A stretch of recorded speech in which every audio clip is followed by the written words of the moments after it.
नमस्कार। CPC lecture series में मैं डॉक्टर अमिताभ सिंह एक बार फिर आपका हार्दिक स्वागत करता हूं। सीपीसी में बात चल रही है एग्जीक्यूशन की, और एग्जीक्यूशन में आज एग्जीक्यूशन के इस लास्ट लेक्चर पार्ट नंबर 9 में बात करेंगे रेटेबल डिस्ट्रीब्यूशन ऑफ एसेट्स की, जिसे सेक्शन नंबर 73 में डिस्कस किया गया है।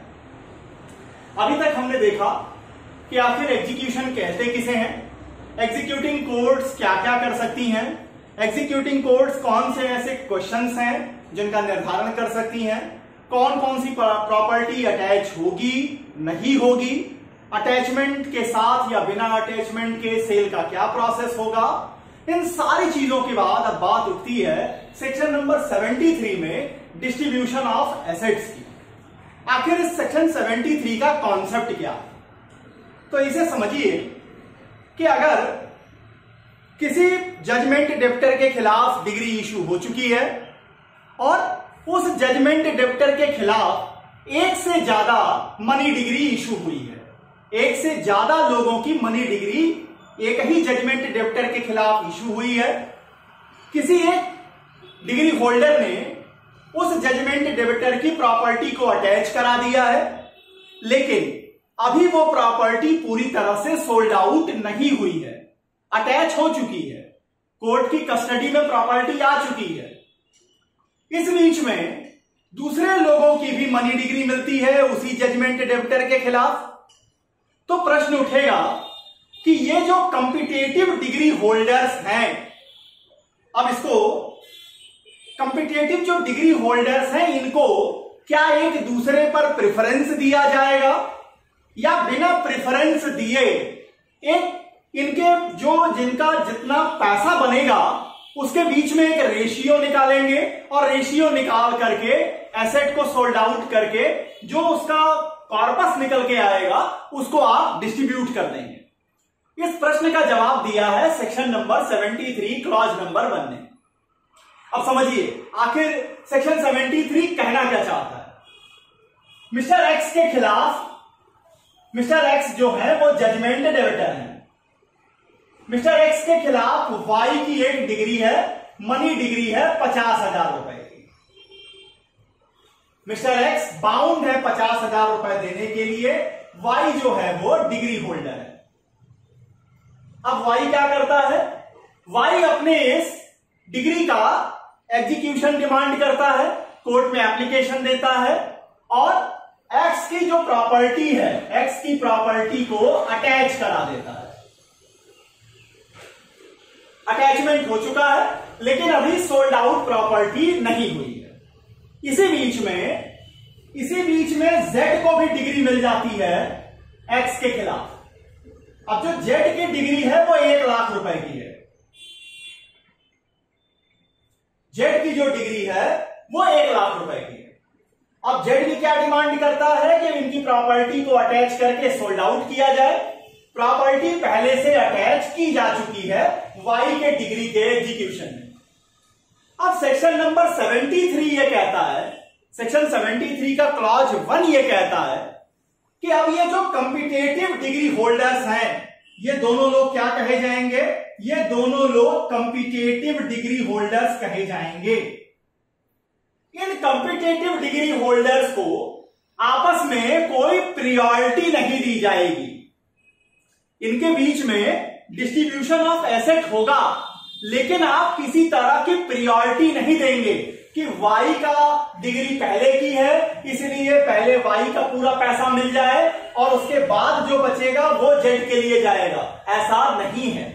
सेक्शन 73 क्लॉज 1 इन कॉम्पिटिटिव डिग्री होल्डर्स को एक ही फुटिंग पर रखती है, उनको एक ही फुटिंग देगी और करेगी क्या, करेगी कि इस प्रॉपर्टी को सोल्ड किया जाएगा, सेल कराया जाएगा। अब मान लीजिए इस प्रॉपर्टी को सेल करके ये प्रॉपर्टी सोल्ड आउट हो करके मान लेते हैं कि केवल 60,000 रुपीज मिला, 60,000 में प्रॉपर्टी सोल्ड आउट हो गई। तो सेक्शन 73 क्लॉज 1 कहता है कि इस 60,000 को वाई और जेड में उसी रेशियो में डिस्ट्रीब्यूट किया जाएगा जिस रेशियो की उनकी डिग्री होगी। कितने की डिग्री है वाई की? 50,000 की। जेड की डिग्री कितने की है? 1,00,000 रुपए की। तो वाई और जेड का क्या रेशियो निकल के आया? वाई और जेड का रेशियो निकल के आता है 1:2 का। 50,000 एक, तो 1,00,000 में ऐसे 2 आएंगे, तो मतलब एक संबंधे 2 का अनुपात है, रेशियो। तो वाई का कितना शेयर, वाई को कितना पैसा मिलेगा?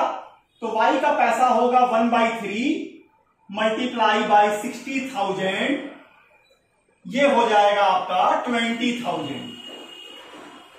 20,000 रुपीज आप वाई को दे देंगे और जेड को क्या करेगी कोड?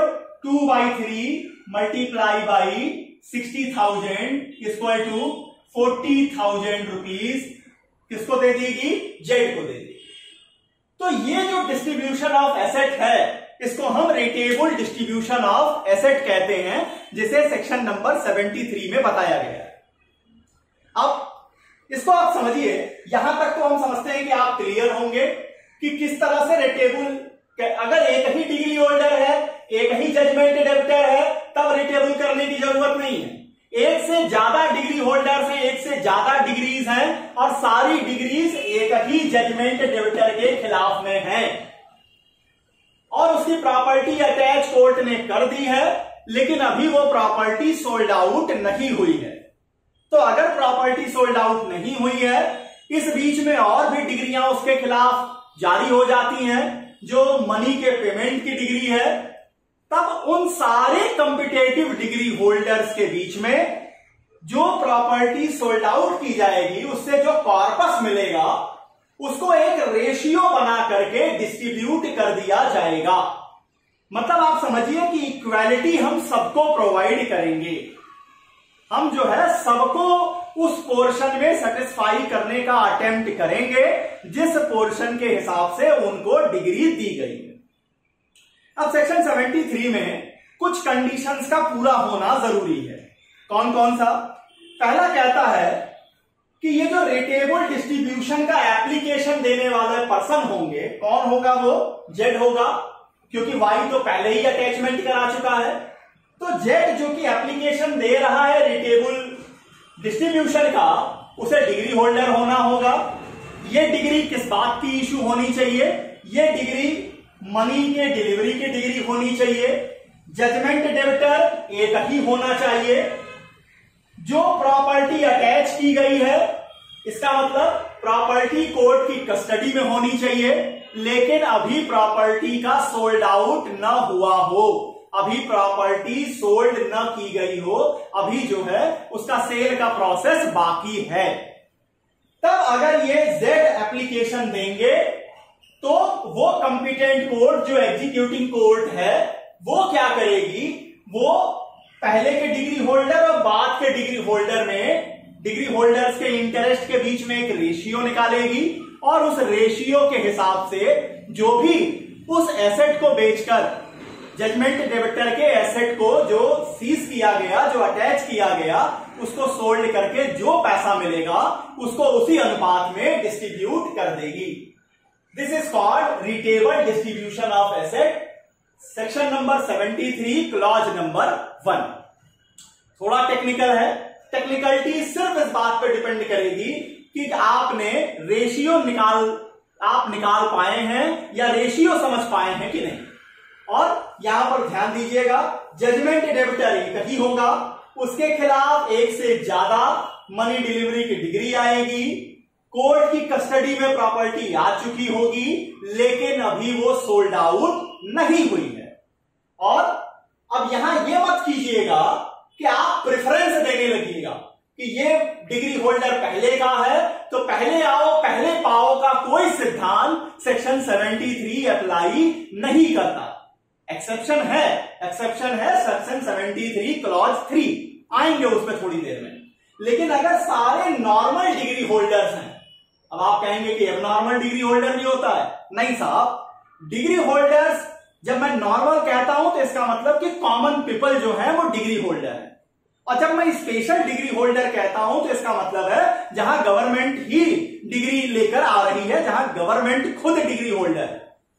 अब अगर इस एग्जाम्पल में इसी एग्जाम्पल में, सेम एग्जाम्पल में, अगर वाई जो है वो गवर्नमेंट ऑफ इंडिया है, वाई अगर जो है वो असम की गवर्नमेंट है, वाई अगर जो है वो उत्तर प्रदेश की गवर्नमेंट है, एमपी की गवर्नमेंट है, बिहार की सरकार, अब वहां पर क्या सेक्शन 73 क्लॉज 1 अप्लाई करेगा? आंसर है नहीं अप्लाई करेगा। अगर गवर्नमेंट डिग्री होल्डर है तो गवर्नमेंट एप्लीकेशन देगी कोर्ट को, और अब क्या किया जाएगा, सेक्शन 73 क्लॉज 3 कहता है कि जहां गवर्नमेंट डिग्री होल्डर होगी वहां गवर्नमेंट के ड्यूज को प्रेफरेंस दी जाएगी। आप कहेंगे क्यों दी जाएगी? ऐसा क्या गवर्नमेंट में सुरखाब के पर लगे हैं? जी नहीं, गवर्नमेंट पब्लिक स्फीयर के सारी डोमेन के जितने भी वर्क होते हैं उनको परफॉर्म करती है, और गवर्नमेंट को अपना एक्शन परफॉर्म करने के लिए पैसों की जरूरत होती है। इस कारण से ये इंग्लैंड का भी प्रिंसिपल है जिसे भारत में भी लागू किया गया कि अगर गवर्नमेंट कहीं डिग्री होल्डर हो रही है तब उसे दूसरे कॉम्पिटिटिव जो डिग्री होल्डर होंगे उनके ऊपर प्रेफरेंस दिया जाएगा। लेकिन यह प्रेफरेंस ऑटोमेटिक नहीं मिलेगी, यह प्रेफरेंस लेने के लिए गवर्नमेंट के साइड से एप्लीकेशन देनी होगी। अगर गवर्नमेंट एप्लीकेशन नहीं देती है तब वहां पर कोर्ट किसी तरह का प्रेफरेंस नहीं देगी। अब मान लीजिए कि वाई जो है वो गवर्नमेंट है, जो एग्जीक्यूटिंग कोर्ट है उसने प्रॉपर्टी सोल्ड आउट की, 60,000 मिला, रेशियो ये निकला, ये निकलने के बाद जेड जो है वो अपना पैसा ले लिया पैसा उसने। अब गवर्नमेंट जागती है, वैसे भी सरकारें सोती रहती हैं, सरकारें अक्सर सोती रहती हैं, अब सरकार जागी और उसने एग्जीक्यूटिंग कोर्ट में एप्लीकेशन दी कि हम गवर्नमेंट हैं, हम गवर्नमेंट के हिसाब पे डिग्री होल्डर हैं, हमें पहले हमारा पूरा ड्यूज क्लियर होना चाहिए, हमें प्रेफरेंस मिलना चाहिए। कोर्ट कहेगी सॉरी, जो सोता है वो खोता है। अगर आपके फेवर में राइट लॉ ने दिया है तो इसको आप ही को एग्जीक्यूट कराना होगा, इसके लिए आवश्यक काम आपको करने होंगे।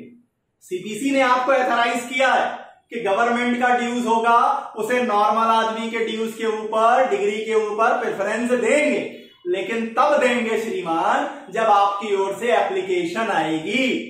अगर आपकी एप्लीकेशन आने के पहले दूसरी पार्टी फ्रूट लेके जा चुकी है तो अब आप बस को मिस कर चुके हैं, अब आप कुछ ना करें।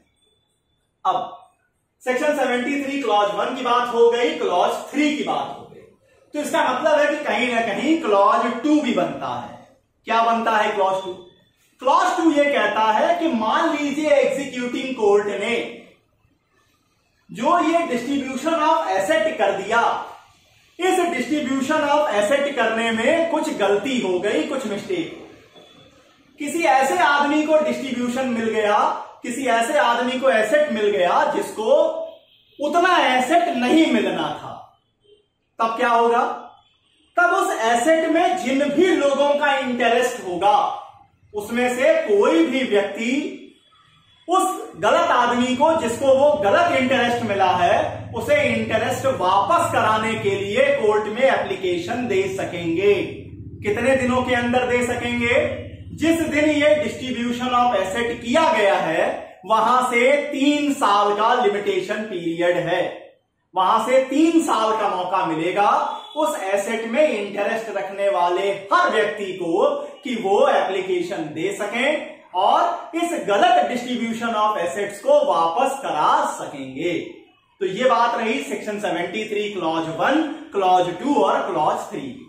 क्लॉज 1 ये बात कहता है कि जहां नॉर्मल डिग्री होल्डर्स होंगे, नॉर्मल डिग्री होल्डर कहने का मतलब जहां कॉमन पर्सन डिग्री होल्डर्स के रूप में है, अगर वो कॉम्पिटिटिव डिग्री होल्डर है, कॉम्पिटिटिव डिग्री होल्डर कहने का मतलब जजमेंट डेबिटर एक ही है, डिग्री होल्डर एक से ज्यादा है, किस चीज की डिग्री है? मनी के पेमेंट की डिग्री है, किसी एक डिग्री होल्डर ने प्रॉपर्टी अटैच करा दी है लेकिन अभी प्रॉपर्टी सोल्ड नहीं हुई है, तो जो बाद के डिग्री होल्डर हैं वो अगर रिटेबल डिस्ट्रीब्यूशन ऑफ एसेट की एप्लीकेशन देते हैं तब एग्जीक्यूटिंग कोर्ट उनके डिग्री के बीच में, उनके डिग्री के अमाउंट के बीच में रेशियो निकालेगी और रेशियो निकालकर उसी तरीके से एसेट को बेच करके उसी रेशियो में सारे डिग्री होल्डर्स को, वो 2 हो सकते हैं, 20 हो सकते हैं, डिस्ट्रीब्यूशन ऑफ एसेट करेगी। सेक्शन 73 क्लॉज 3 कहेगा कि अगर कोई डिग्री होल्डर गवर्नमेंट होगी तब उसे प्रेफरेंस दिया जाएगा, सबसे पहले गवर्नमेंट के ड्यूज को क्लियर कराया जाएगा, लेकिन इसके लिए गवर्नमेंट को एप्लीकेशन देनी होगी। अगर गवर्नमेंट सो रही है तो उसके लिए कोर्ट टेंशन नहीं लेगी। अगर दूसरी पार्टी अपना फ्रूट लेकर जा चुकी है, अब गवर्नमेंट जाग रही है, तो जो सोता है वो खोता रहेगा। और सेक्शन 73 क्लॉज 2 कहता है, सेक्शन 73 क्लॉज 2 अब देखिए इंटरेस्ट प्रोटेक्ट करता है जजमेंट डेबिटर का या जजमेंट डेबिटर की प्रॉपर्टी में जिनका भी इंटरेस्ट है उनको, कि अगर किसी गलत आदमी को एसेट चला गया है तो आप कोर्ट में एप्लीकेशन दे दीजिए, उसे एसेट वापस करने को कोर्ट कहेगी। कितने दिन में एप्लीकेशन दे सकते हैं? रिटेबल डिस्ट्रीब्यूशन होने से 3 साल के भीतर आपको यह एप्लीकेशन देनी। प्रश्न उठेगा, प्रश्न उठा भी, कि क्या ये जो रिटेबल डिस्ट्रीब्यूशन ऑफ एसेट का ये जो कॉन्सेप्ट है सेक्शन 73 का, ये आर्टिकल 14 का वायलेशन करता है? तो आंसर दिया कोर्ट ने कि नहीं। केस का नाम है मुरली वर्सेस असुमल। मुरली वर्सेस असुमल, मुरली वर्सेस असुमल के केस में 1958 में कोर्ट ने यह कहा कि सेक्शन 73 के प्रोविजंस कभी भी आर्टिकल 14 का वायलेशन नहीं करते। इतनी बातें रही एग्जीक्यूशन केस पार्ट नंबर 9 में रिटेबल डिस्ट्रीब्यूशन ऑफ एसेट्स को लेकर। सीपीसी लेक्चर सीरीज में जो अगला लेक्चर आपके सामने होगा वो शायद सीपीसी लेक्चर सीरीज का लास्ट लेक्चर हो, जिसमें ये बात करेंगे कि इनहेरेंट पावर ऑफ कोर्ट किसे कहते हैं, इनहेरेंट पावर ऑफ कोर्ट्स में क्या क्या चीजें आती हैं। इनहेरेंट पावर ऑफ कोर्ट लेकर आपके सामने उपस्थित हूं। तब तक के लिए बहुत बहुत धन्यवाद। नमस्कार।